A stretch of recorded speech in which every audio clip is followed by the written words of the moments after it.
This is Nicholas Alexiou from the Hellenic American Project, the Oral History Archives at Queen's College, CUNY.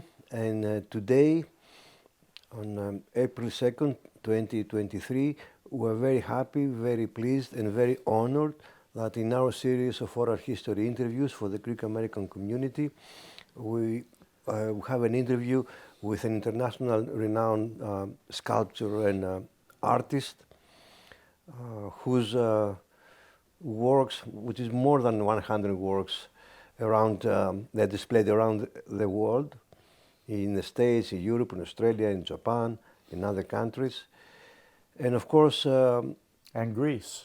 in Greece. And one of the most important sculptures or murals is the Freedom, that has been listed in the top public art by the Independent and other venues. We're very happy, and thank you, Mr. ZENOS FRUDAKIS. Welcome to Queen's College and the Hellenic American Project for having this interview.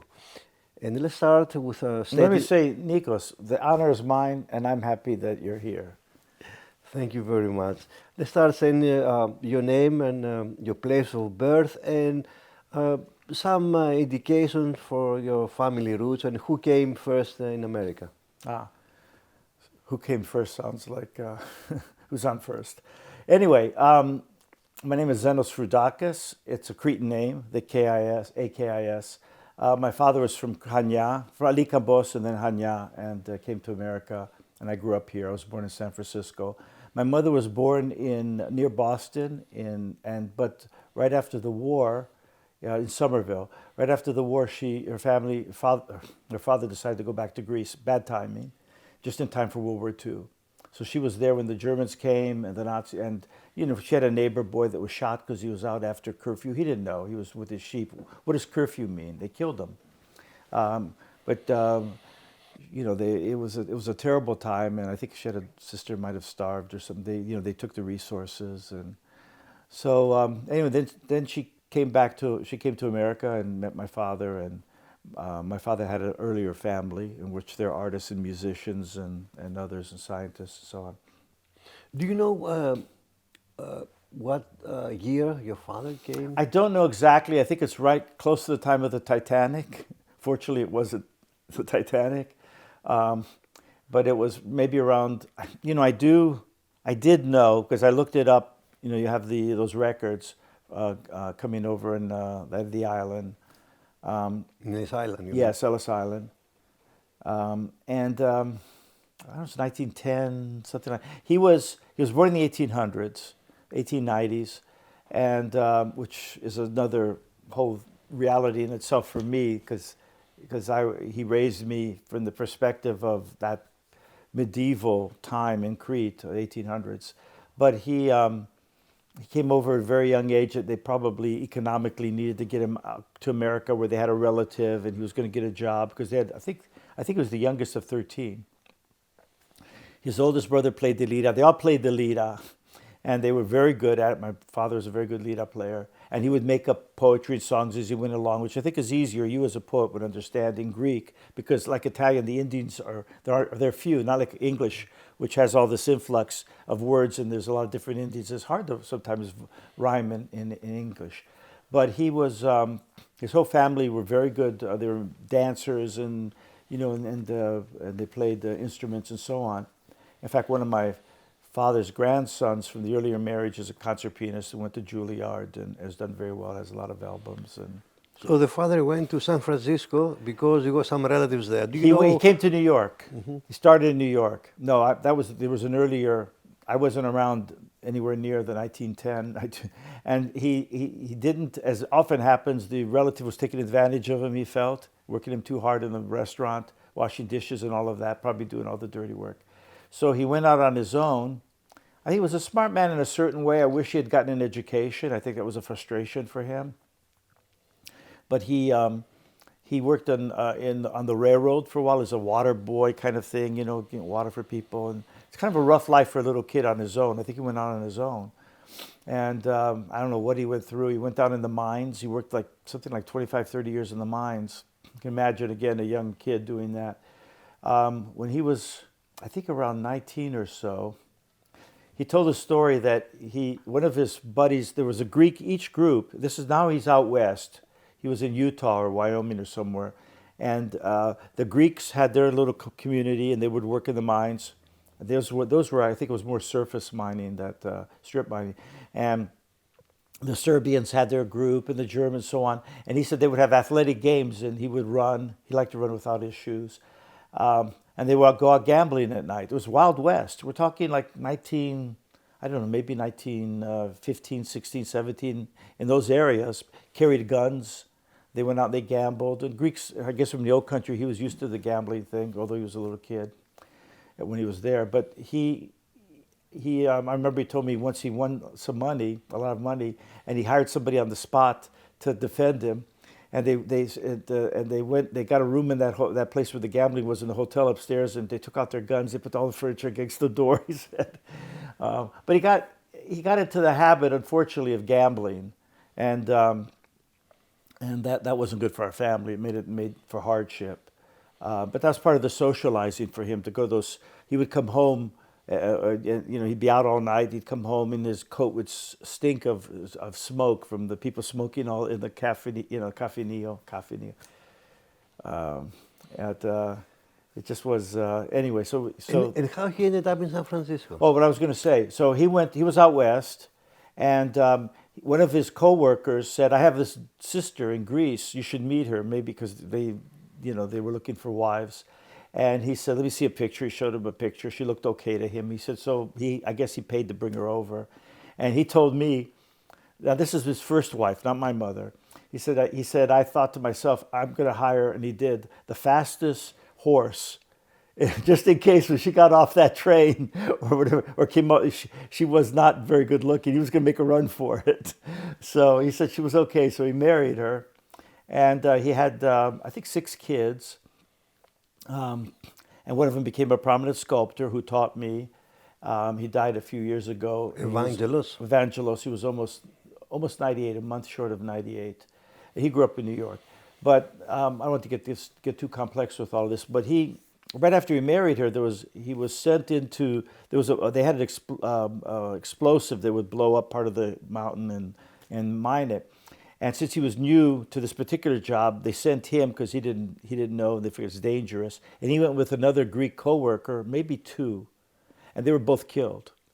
And because he got there and he said it started to fizzle, and he had a helmet, and he dropped his helmet, and it covered one eye but not the other, and blew the other eye out. He lost that eye, he lost his teeth. And so when I sculpted him, and there's a sculpture of him back here, first sculpture I ever did, by sculpting him, I saw that one eye is different than the other. We had the glass eye, and the mouth is different on both sides. And he carried that scar, and he went through his whole life basically with one eye. His new wife took care of him, and I think it was always, that was a difficult thing for him. Do you know when it was the first time for him to go back to I Greece? don't know. He went back to Greece a lot. And during the Depression, he had everybody working. He did what a lot of people did. He bought cigarettes and sold them again, less expensive than the store. He got called into court once. It was an Irish judge. He said the cops and they got him in there, and he got his whole family lined up, all the kids, and he said, how are you selling cigarettes cheaper on the street than the stores? Because he was getting them illegally. But he was smart. He had street smarts. And he had restaurants. After about 20 years or so of the mines, then he had restaurants. He was not a great cook. He told me he went back to New York. He didn't know anything about cooking. And first time he opened up this little restaurant, and somebody came in and wanted a BLT. They said, well, how do you make that? The guy came behind them and made it for him and showed him.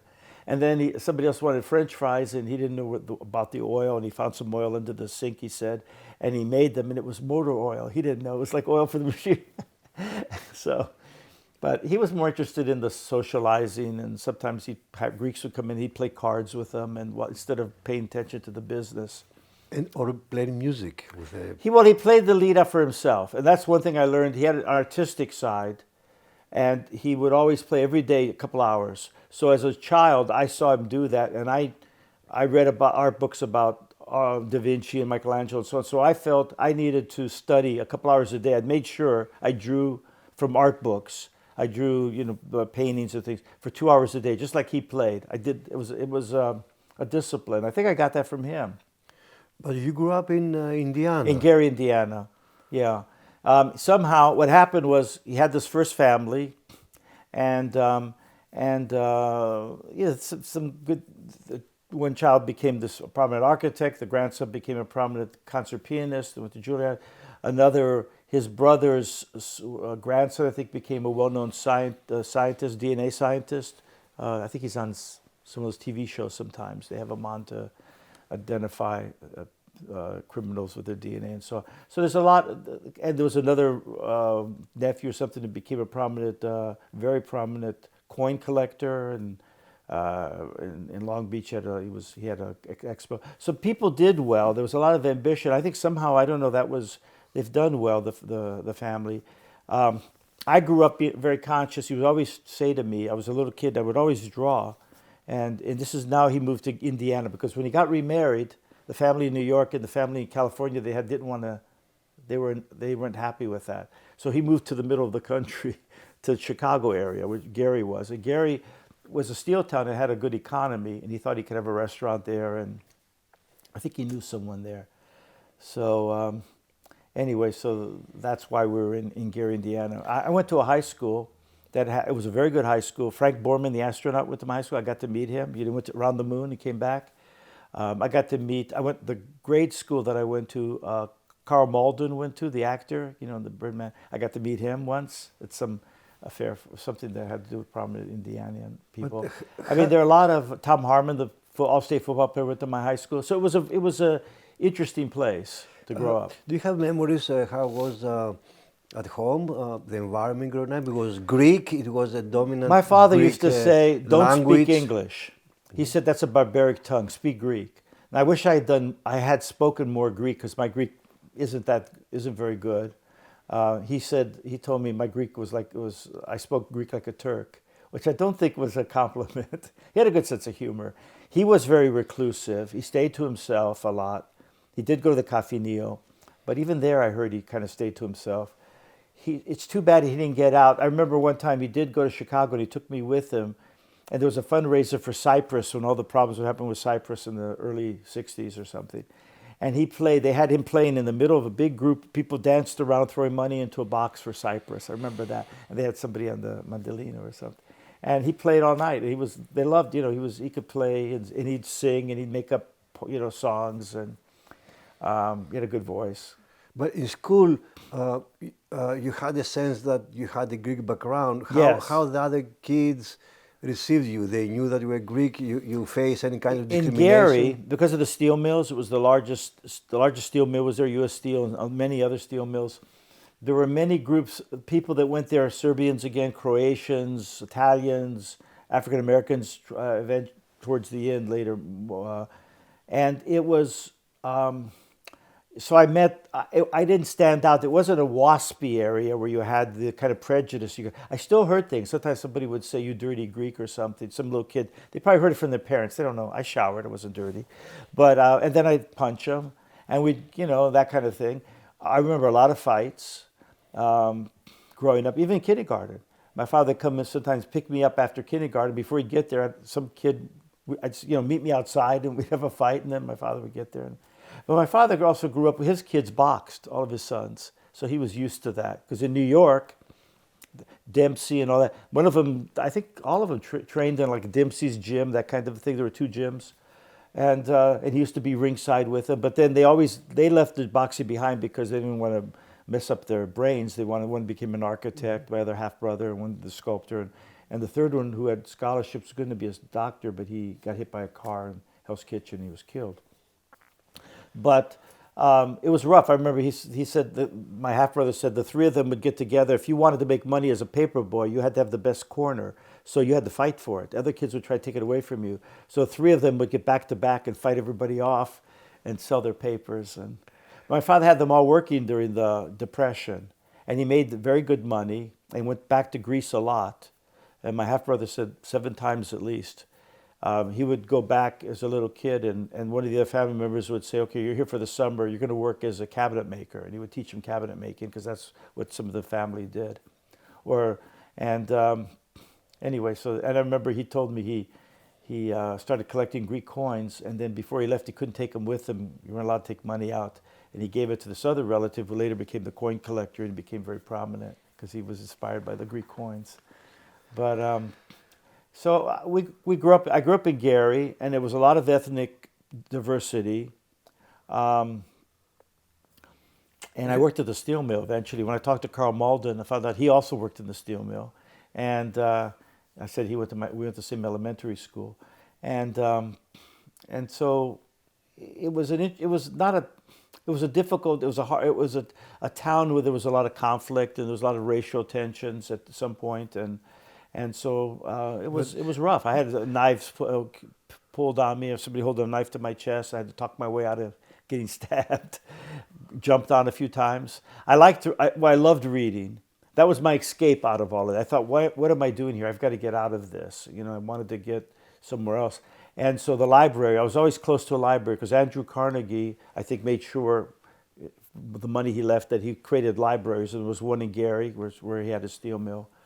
And in Wheeling later, when I lived for 3 years in Wheeling, West Virginia. And then you move on for college, and you came to the East Coast again? First, my father got sick. He got prostate cancer or something, so I didn't go away right away. I stayed home for a couple of years to kind of watch him, and I went to Indiana University Northwest, and had some very good classes there, especially loved the philosophical literature courses and so on, the humanities. And then after a couple of years, I said to my sisters, now you take care of him. I have to go to art school. And I went to the Pennsylvania Academy of Fine Arts. I got accepted to the National Academy of Design as well, New York, to the school. I almost went to New York City, but I went to Philadelphia because my half-brother he lived here in the area in Atlantic City, but he would teach in Philly. And I liked the school. It was the oldest art school in America. The one in New York was the second oldest. And I liked all the plaster casts. Some of them Napoleon had given the school. So there was a sense of history. They had a victory of Samothrace at the school and some other great Greek sculptures, plasters. That was as close as I was going to get to Greece, was the sculpture. But I was always conscious growing up of the culture. First of all, my father would say to me, when I would draw something, I was starting to say this earlier, he would say, that's okay, that's good, but let me show you what your brother's doing. And then he would take out a picture of my brother he was 30 years older than me, and say, why aren't you doing this? So it was very tough. That was kind of that Greek, maybe not just Greek, but that way of challenging your son. It made it difficult. How am I going to, I'm 7 years old, I'm competing with someone who's 37. And he's sculpting female nudes. I didn't know female nudes. How am I going to do that? How would I imagine that even? So it was very. He was very much old school in that way, and so eventually I did come to Philadelphia, and I helped my half brother with his business because he wasn't selling sculpture and promoting himself, because I went to art school. I got scholarships to go to the Pennsylvania Academy of Fine Arts, and then I went to the University of Pennsylvania, and I got my BFA and my MFA. And I knew that once you get out of art school, that's the critical time where it's hard. A lot of people don't become artists because they can't make a living. They don't have the work yet. So I knew my brother had a lot of work. So you don't have the. So I said to him, I'll sew your work. And so I learned the business because he had a lot of work.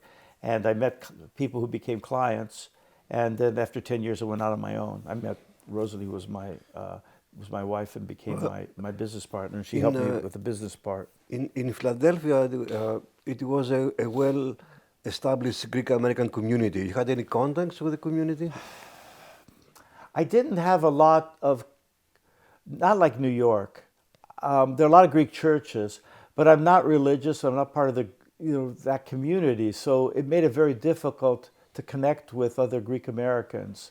So I'm attracted to Greek philosophy and to philosophy in general and the humanities, and so I go back before Christianity in my mind. So I'm not really part of that, and it is difficult because it's so much of the Greek community, not just in Philadelphia, I'm sure nationally, especially Greek Americans. So Greece would be different because all kinds of people, but you meet here, it's just made it difficult, even to have an academic connection to other Greeks. And occasionally I would meet somebody who was a professor and we'd have a connection. But so I miss that. That's why I don't speak Greek better than I do, because I missed all those years of, and also my father didn't talk to me very much because, again, old school. He didn't, so he just. But you had a sense of your Greek Oh, yes. cultural background. Well, both my parents are Greek. How you identify yourself?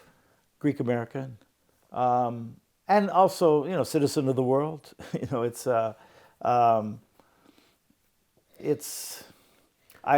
My roots philosophically, are with Protagoras.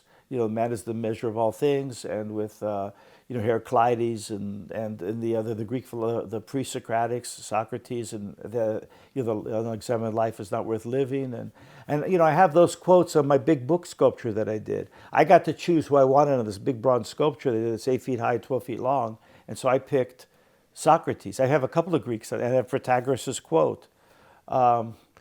So it's always been part of my, and then even the thinkers that I appreciated, as somebody, I think Alfred North Whitehead said, they're a postscript to Plato. They're still referring to Plato. Kant refers to Plato in a sense, right, with the forms, and for him it's a similar kind of construct. So that's always been in my mind.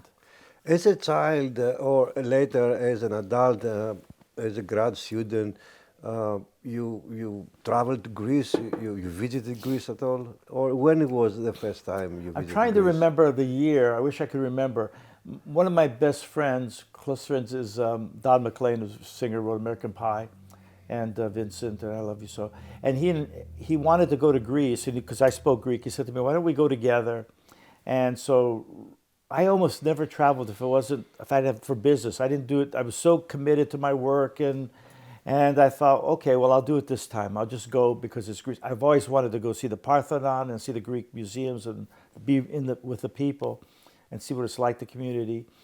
And at the last minute, he had some scheduling problems. He couldn't go, so Rosie and I still went, and we had a wonderful time. It was one of my favorite trips I've ever. I want to go back.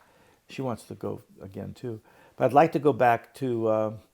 I went to Athens, of course. I went to. I think the most beautiful place in the world I've seen. I've seen quite a bit of the world.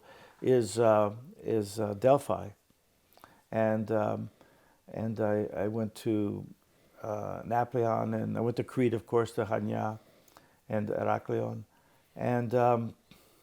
So Greece has a meaning for you? Oh yes, of course. I think like a lot of people, if I watch a movie, I look at the credits to see if any Greeks were involved. I mean, I'm not the only one who does. I heard Billy Zane say that on TV once, and I thought, good, I'm not the only one who does that. I'm very conscious of who prominent, especially Greek Americans who have a Greek background or even part of a Greek background, and of course a person can be attracted to the philosophy and to the drama, Sophocles and Aristophanes and all of and I went through all of that early on.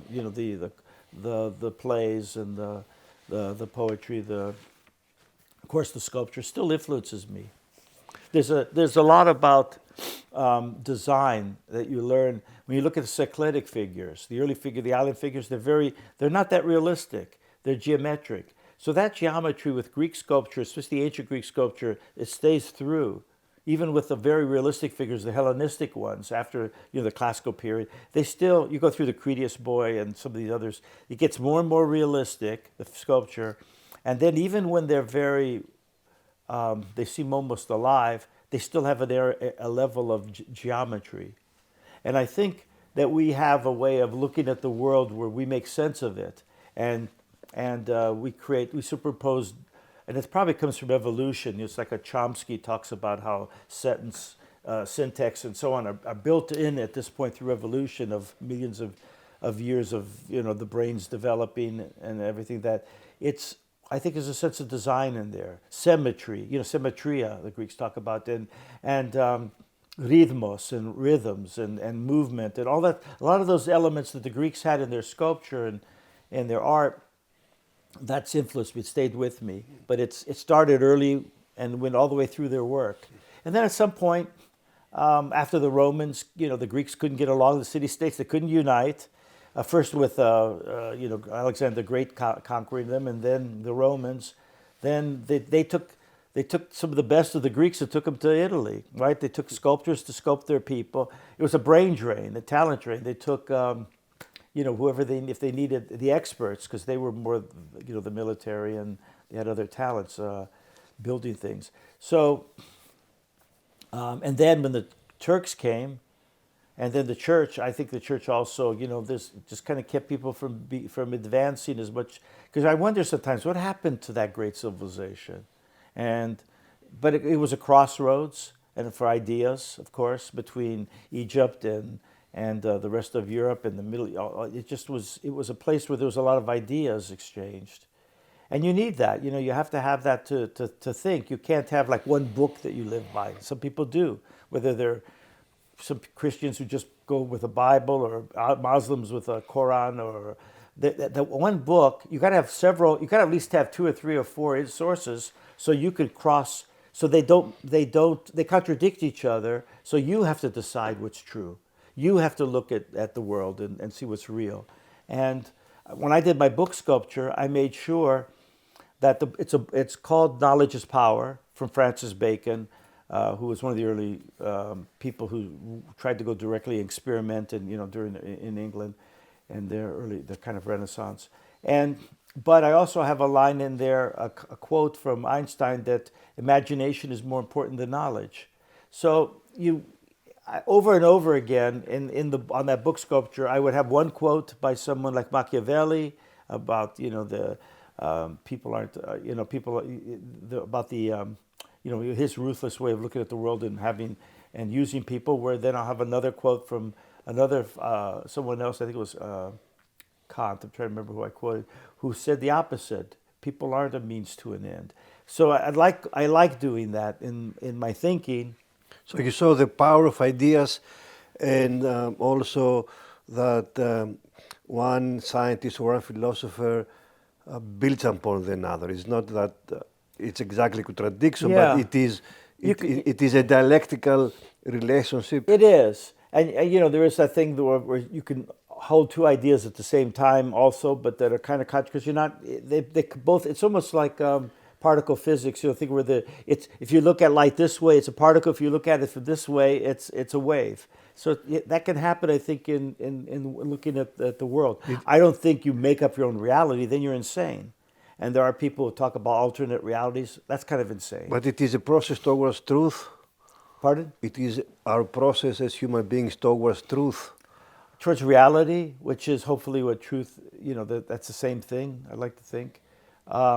Truth is almost more of a human construct, I think, of reality. Like this is real, whatever that means. And real to me as a person, I don't know how my cat sees it and so on, but this is a real thing. But we do still, though, and as an artist, I'm very conscious that we see the world, and most people accept a way of seeing it that they get from their parents or from a religion that they're brought up with, or through things that they learn on, television, and now it's the internet. But an artist knows that you could take the pie of the world and you can cut it any way you want. You don't have to cut it all the same. And that's what I say. You can create your own up to a point. You form your own. I have this plastiline. If I want to, I'll take a piece of it here. I realize as an artist, I can shape it.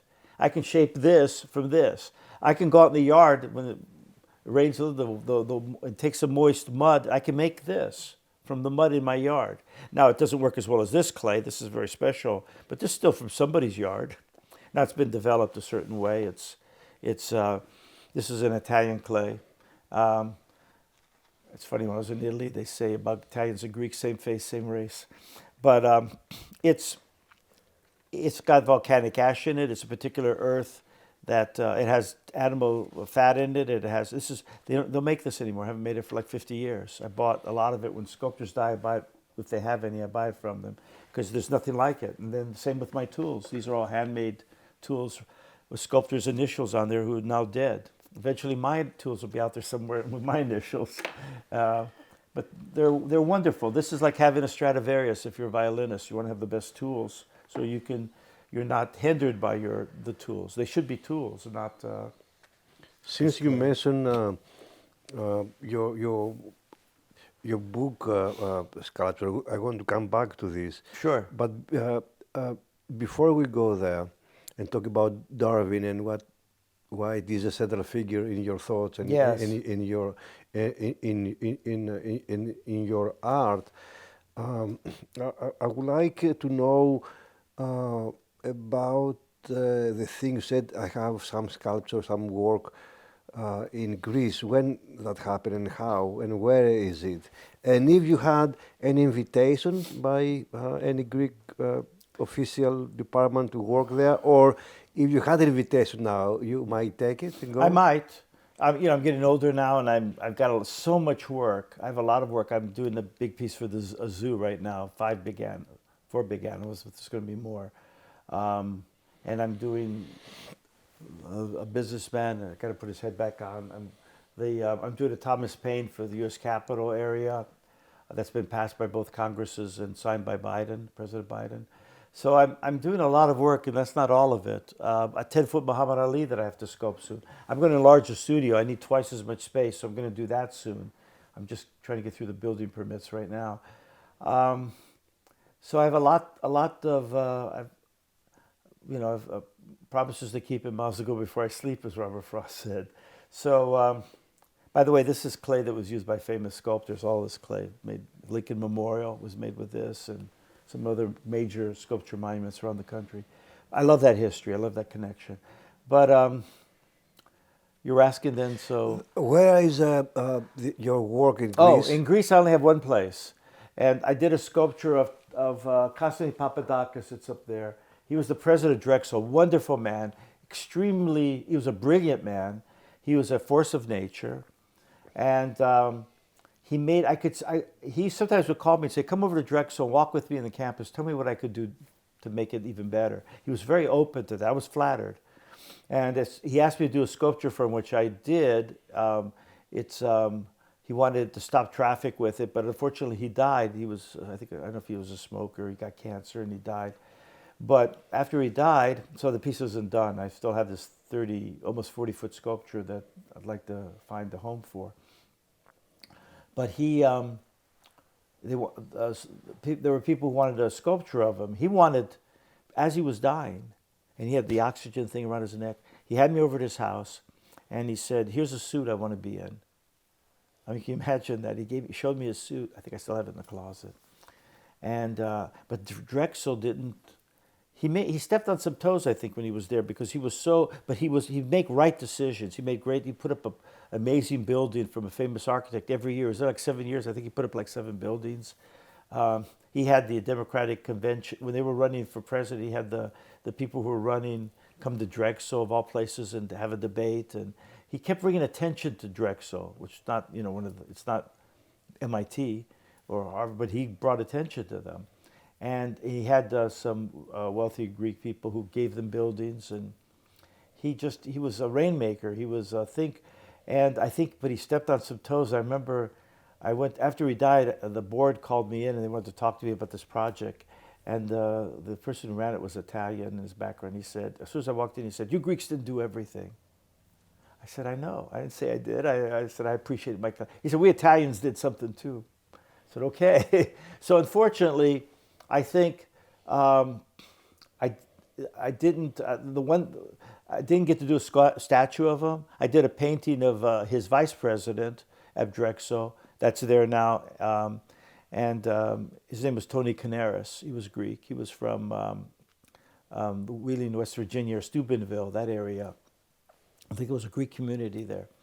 When they only wanted a bust of him in Crete, where he was from, his hometown. And his hometown was not far from my father's. It's almost a stone's throw, as they say. And so I did the portrait. I don't think they raised much money. I just wanted to make sure it got done. And I didn't go. I would love to have gone. I know it's in a city. It's in in a plaza, and it's outside. And I have pictures. Did I show you the pictures? You can see people dressed up, and they had a nice ceremony. His wife went. She was very nice, and his daughter. And I was going to go. I would have been nice if I even got a ticket. I said to someone, "Why don't you ask with the Greek, maybe some organization, some of the." So I didn't go at the time. I should have gone, but I'd like to go visit it. I haven't been there.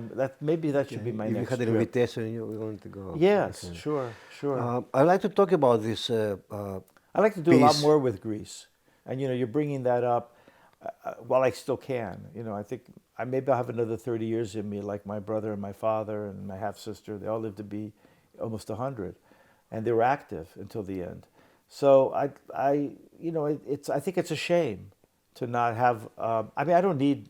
I've got plenty of work. I'm not shilling for myself. I don't need it. But it would be a nice thing for me to, and I think for others who have a Greek American background, maybe I could. I don't know if I would speak to other Greek art students or something, but I could.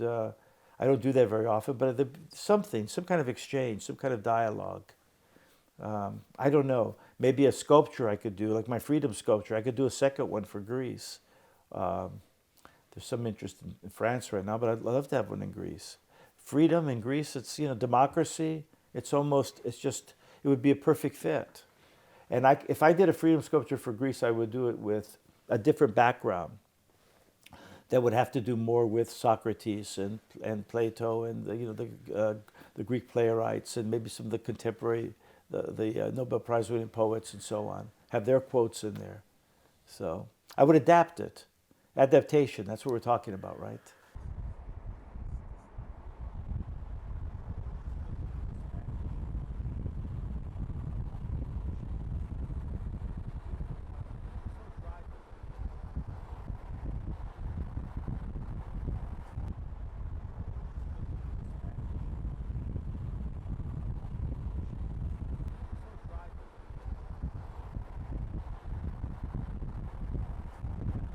The question I get the most, and I get about this, because they see all of this, and people say, "Are you taping?" Yes. They ask, "How long did it take to make this?" And I tell them, it took 49 years. I think I was 49 when I finished it, because it took all those years up until that I made the sculpture. Now the ones I'm working on now are, they're 71 years. I mean, how do you separate just a few years that you write a poem or you come up with a song, or where it's everything? And there's a lot of my experience this is condensed. It's in here over many, many years. Here's another little figure there. See it? So that there's just a lot. As I said, I was playing with it. See, there's this and there's this one, and they have a relationship. That's like kind of Francesca, Paolo and Francesca kind of thing, like Rodin had. But anyway, there's the other side of the piece that's over there. This is my freedom sculpture. It's Lefteria. And it begins here. This is the concept. And before that, you see this little maquette down here? You probably can't see it very well. That's the small model. But I wanted to do an idea myself that had to do, because I love philosophy, and Greeks, we created philosophy, right? I wanted to do something philosophical, and I thought the idea of freedom would be a great idea. And I think it's partially because all of us want to be free from something, or so free. And I was thinking of Kazantzakis, on his gravestone it says, that talks about freedom. I hope for nothing, I fear nothing, I'm free. So I wanted to do a sculpture that had to do with freedom, and you can't show freedom, that's the freedom, without showing like the enslaved. There has to be that yin and yang, there has to be that contrast, the Heraclides, going back to the Greeks, the opposites. And I wanted to show motion because sculpture doesn't tend to move, by its nature, it tends to be static. So I thought I would show, this is really one figure. Even though there are four figures here, I wanted to show it's one figure in motion. And the motion it's going from a death-like, almost Egyptian, almost kind of a locked-in figure, and it's getting free through kind of self-development, because this is how you start a sculpture. There's several things going on here at once. This is how a sculptor would start a sculpture. It's how many heads tall? You see it's marked out. 7.5 heads, a line down the center. I'm laying in the clay, I'm doing the anatomy. And as it goes, as it develops, and as we develop, you get free. So there was that metaphor of development. Anyway, so I started with a small idea first, a rough sketch, and then I had to fill 20 feet.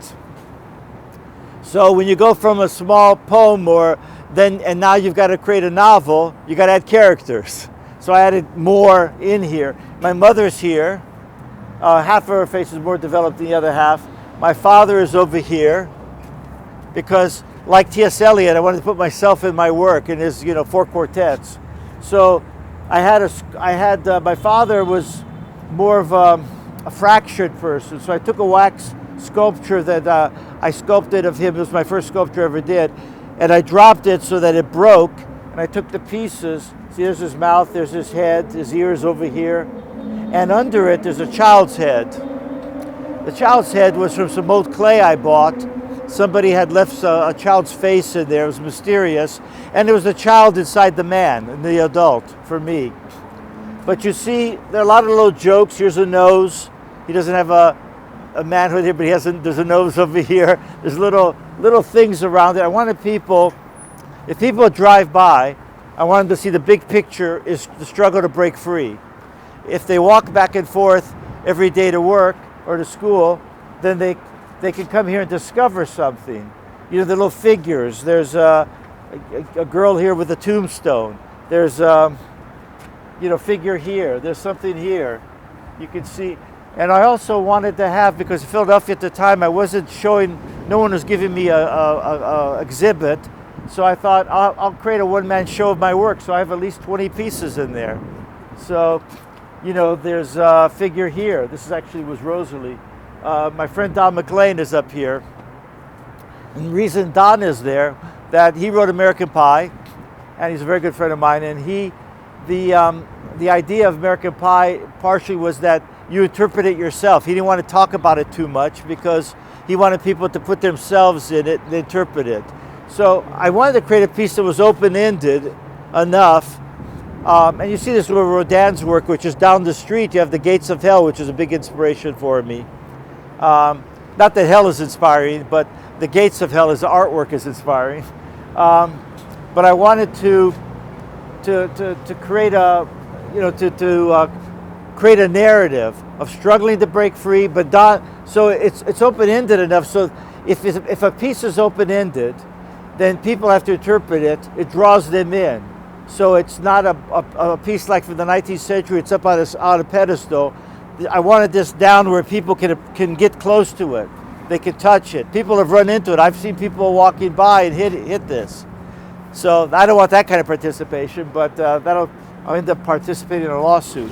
But I also showed the process. You can see the wire that I used for the sculpture to hold it up in here. But it's the idea of breaking out, except if I hadn't seen Michelangelo in person, I probably couldn't have done this sculpture. And Rodin as well, but especially Michelangelo. And so this is Rosalie, who I was married to for 20 years, and the last 25 years since then, the last 40, almost 50 years, I guess, she's been running my business. But she's there. And so there's a lot of biography in this, but there's also, as I said, a universal enough idea, because like poetry, the more personal it is, the more universal it is, because underneath it all, we're all the same. We have the same fears, the same concerns. And for me, I also wanted to show the craftsmanship because I think it's important to have a sculpture that's balanced, as Nietzsche said about the birth of tragedy, with, when he was talking about Greek tragedy is great because it balances the cerebral, the Apollo, and the Dionysus, the chaos, the sexual, the emotional, the irrational. So there's, if it's too rational, if it's too measured, it gets boring and predictable. There has to be something unpredictable. And I think I have some elements of that in here, enough to have a kind of dopamine quality. But it's also, so then you try to have a balance of Apollo Dionysus in this. So there's a lot of science and anatomy. I studied cadavers when I was at the University of Pennsylvania. And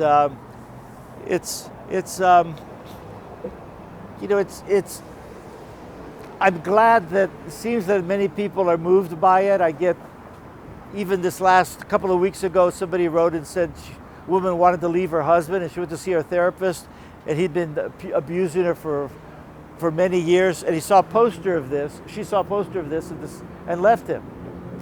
So, you know, I'm glad if it was, maybe that's, she just needed that inspiration. I get political, people write me from countries that don't have freedom, who say they love freedom and they have, you know, they want posters.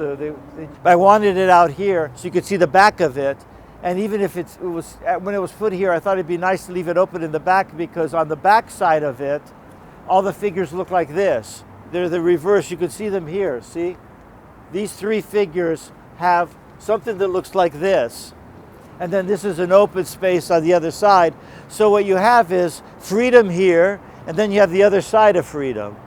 And I liked it because it had that locked in kind of quality. There's a lot of sculpture in there. I think that, I don't know if I've covered that for you, if there's any more that you want to hear. This is the free figure. Now I used to run track, and you go through the finish line, sometimes you're first and you're breaking the tape. There's kind of this, although this is a little more, you know, looking up, and also a dance-like quality thing, but it's unfinished here in the back, because when we're developing and when you're getting free or whatever in life, it's not finished. You know, you're always unfinished. And so even here, there's one nipple, there isn't another one. It's rougher here in some places. I didn't give him, you know, a sexual, you know, definite identity, because I don't want to be distracting for people. But I think I tried to have some lyrical qualities in it. You know, you can see it moving. So for me, a lot of it was a philosophical statement. So I almost think of myself as being really more in the business, in the art of philosophy.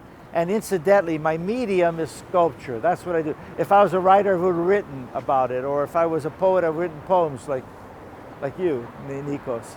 Your piece here in Philadelphia, yes. Freedom, it is this struggle to break free. Exactly. It right? is about, because to get free, you usually have to struggle. This is how I, you know, for the very first moment I saw it. Yes. 20 some years ago. Is this how you're going to approach it still, or is it a different way you're going to approach free? And is freedom possible in modern times, or we go back to Rousseau, like we're born free, but we're everywhere in chains? In chains, yeah. I think that freedom for me, when I was doing the sculpture, one of my models I did of it was as a circle, where the two ends of it came together, so it would be, it continuously starts again. Gets, you know, you're struggling to get free, and then you get free, and then you got to start, because there's another struggle and another struggle. I think it's, you know, it's in that struggle that you develop your character and who you are, right? Character is destiny, Heraclitus said, going back to the Greeks. And it's, you know, I see that, I know some people are very wealthy because of, you know, selling work to them. Many of them are real concerned about not leaving the kids money. I just saw another movie star, someone was talking about that, he and his wife, they don't want to leave, because they want them to have to work a little bit, to have a sense of what they're, not to be spoiled. But I think for me, when I did that sculpture, I started with something in me that, I'm somewhat claustrophobic to begin with. I don't like elevators. I don't like to be locked in. I don't like to be trapped. I felt trapped in Gary, my little town.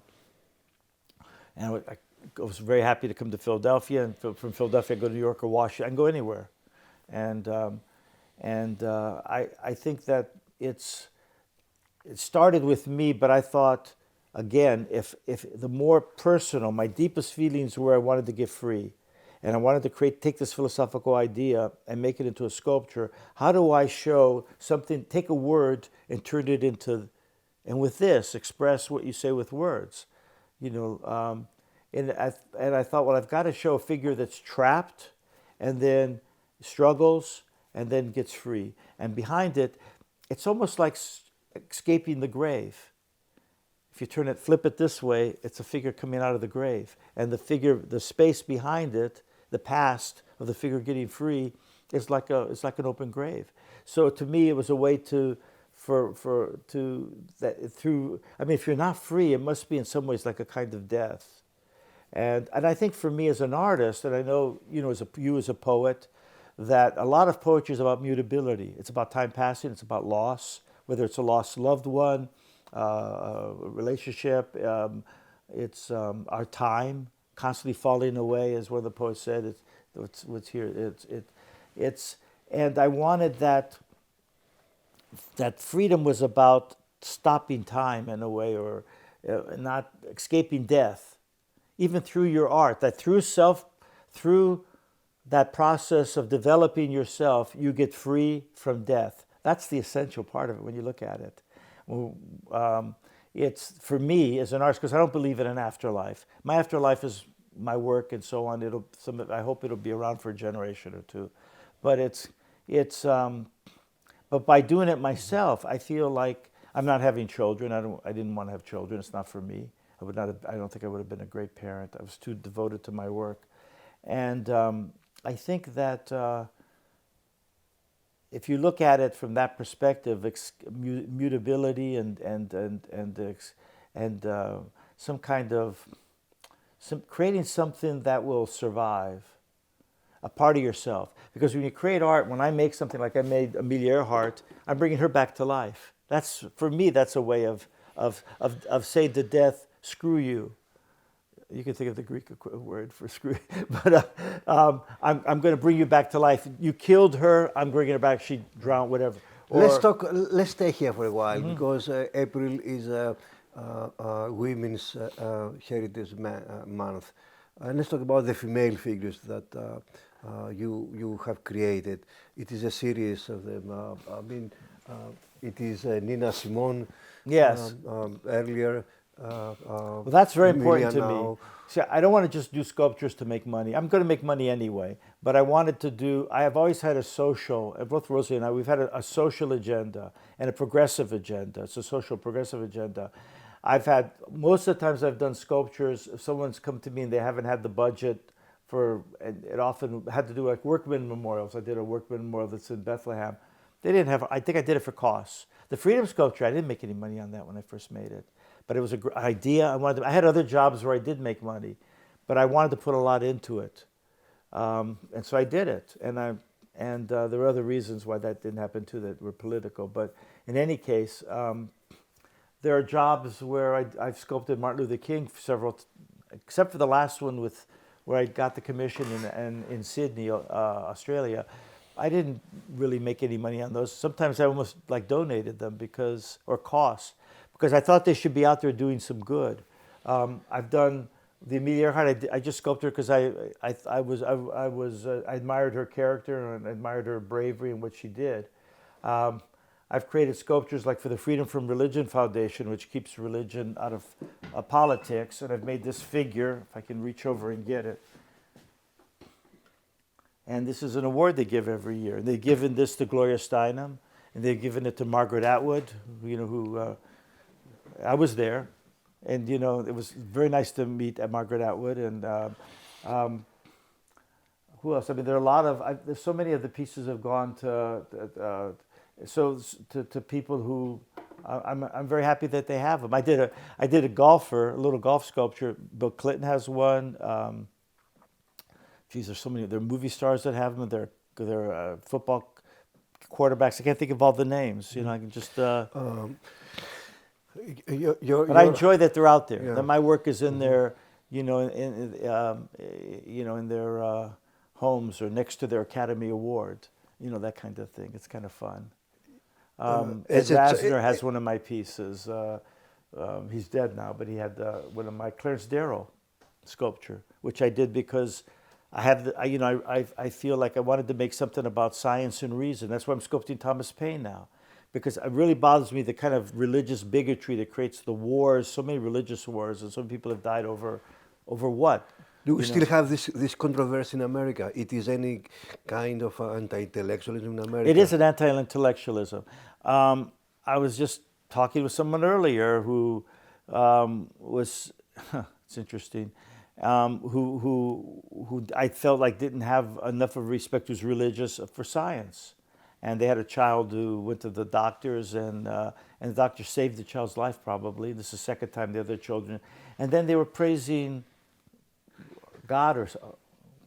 What? If you're gonna do that, why is it? It's like, why do you always have a deity? You only praise when there's something positive. You praise God. What about all the negative stuff? If it's an all-powerful being, give him credit for that one too. Earthquakes and making kids sick. The doctor saved the life of this child, and I said praise science.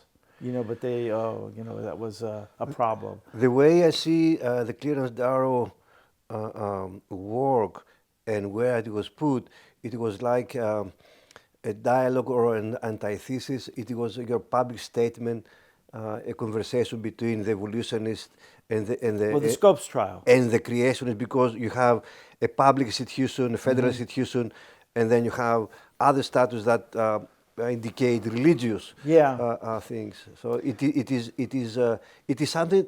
It is your way that you wish to make a difference. Well, we talked about history earlier. With the Clarence Darrow, someone had told me, when I was very young, I was in a play called Inherit the Wind. I don't know if you ever saw the movie. And that's about the Scopes trial.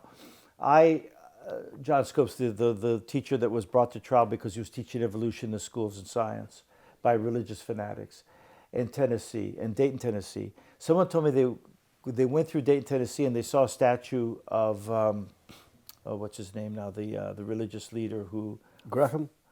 Who? Billy Graham? No. Gosh, I can't think of the name right now. I'll think of it in a moment.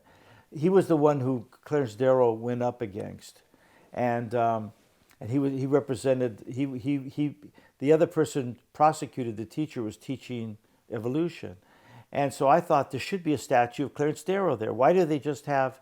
What happened was the local college that was named after this person, who I can't right now, I'm blocking.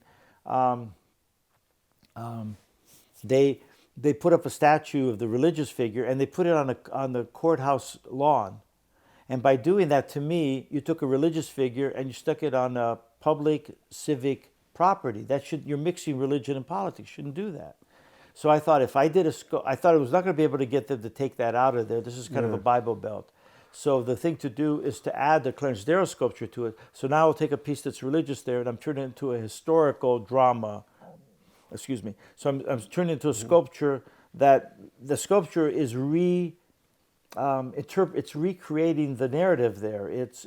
So I got help from the Freedom from Religion Foundation. They basically paid for the sculpture, and some other people got involved. John Delancey was an actor who played Q in Star Trek. Got involved and he played Clarence Darrow as an actor. So did actually Ed Asner at one point. So we got the sculpture up. There were some people in the town, even some religious people, one creationist who was a historian who helped us get that in there because he said it should be here. Oh, William James Bryan was the other one. William James Bryan. Now, what I like about this, I wanted to see it go there because this is where the trial took place. You're standing there, and right behind you is the courthouse.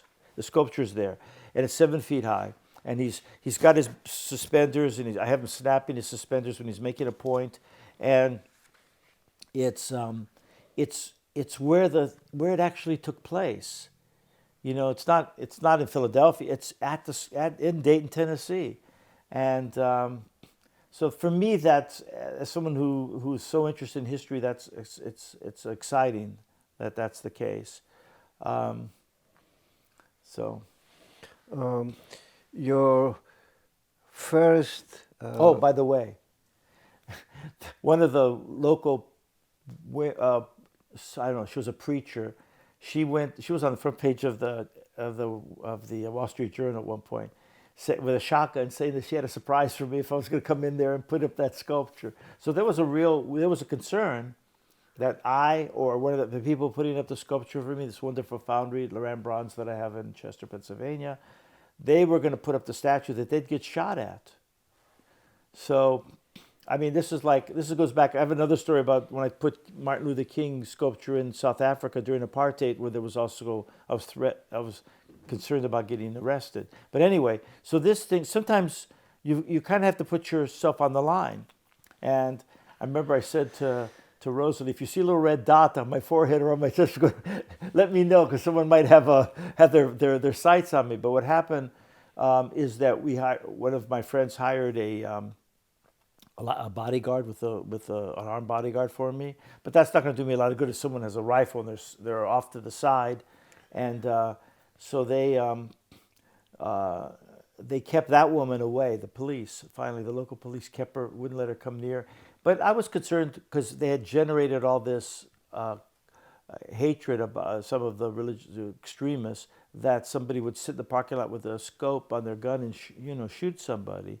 So the people who put up the sculpture for me, we told people we're going to put it up at like 9 o'clock. They came in at like 7 o'clock and put it up before people knew that they were there, because it was less likely then that they would be a target.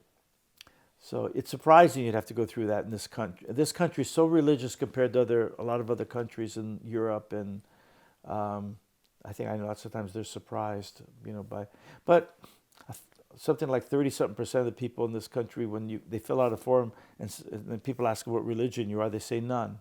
So there's some hope.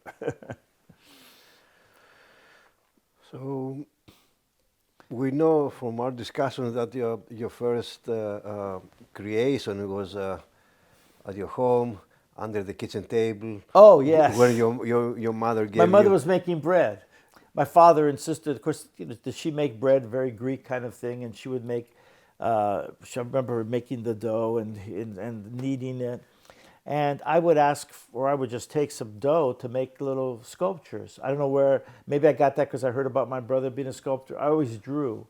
That's how I made sense of the world. I would draw things, and I would, you can separate. When you're a little child, Piaget talks about it, you realize you're not the whole universe. At some point, you realize your mother, who might be breastfeeding you, she's a different person. She's not you. And then you reach out and start making sense of, okay, there's somebody there, that's behind us, this is. And that's what you do, as an artist too. But anyway, I remember this, and my mother talks about it too, that I would take the dough and I'd get under the floor, and I didn't get to eat them because I'd made them dirty, but I would roll little gingerbread figures, basically, and little animals and things, and she would put them in the oven, almost like a modern-day bronze foundry instead of bronze, and she would cook them up so they got hard, so I'd have little sculptures. So it's funny because my half-brother, 30 years older than me, he said the same thing happened to him. He made bread. When his mother made bread, he made sculpture. A Greek mother is, making bread. I remember my father, whenever he'd go to Greece, would always come back with yogurt. He'd sneak it out because I think you were allowed to have it. And he would keep making it from that yogurt for months until he finally got maybe sick of eating it. And then he'd have to go back to Greece eventually to get more yogurt.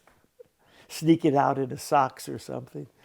But so this is one important moment doing that at home. And then I think one of the early important commissions you received was through the African American community here, and I sculpted a leader. And the AFNA Foundation. Yes.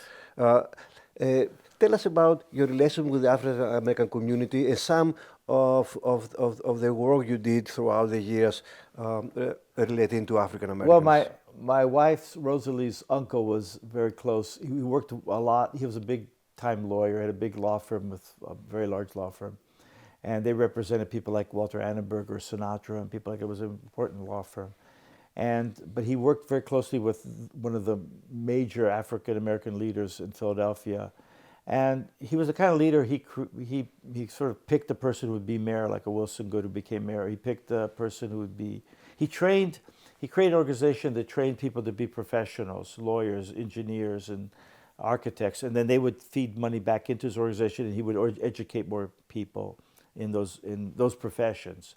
And I remember her uncle introduced me to him, and I sculpted him, and then he said, I'm going to have, I think it was 4 people come into your studio within the week, so you can sculpt them, and we're going to, because they should be sculpted. A lot of white people get sculpted for great things, and they're important. One was the mayor of Philadelphia. Within a week, he got all of them in my studio, and they posed. One was the Supreme Court Justice of Pennsylvania, which eventually he had a fight with, so he told me to knock it down, the head. But the other was the head of the Speaker of the House of Pennsylvania, which was like a second most powerful job after the governor. And what was the other one? It was amazing. It was like, he had that kind of power, but he was kind of low profile, but he had a lot of power. But if he introduced, if somebody came to Philadelphia, like President, I think it was President Carter, I think it was, that, he would be in the car with them. He was the one that they would call before the mayor. He had a lot of power. But so that helped me get started, my career, doing portraits. You have to, the hard thing in this business is, how do you get that first job? People don't want to hire you because you don't have any experience. You can't get experience because nobody, because it's a catch-22. And so that's why when I did I got a commission to sculpt an elephant, because I was working with my brother selling his work, and I got this colonial figure. There's a 4th and Chestnut overlooking Independence Hall, right where America was born. I got that commission for him, Rosie and I did. And from those clients, when they got familiar with me, they had me do an elephant sculpture.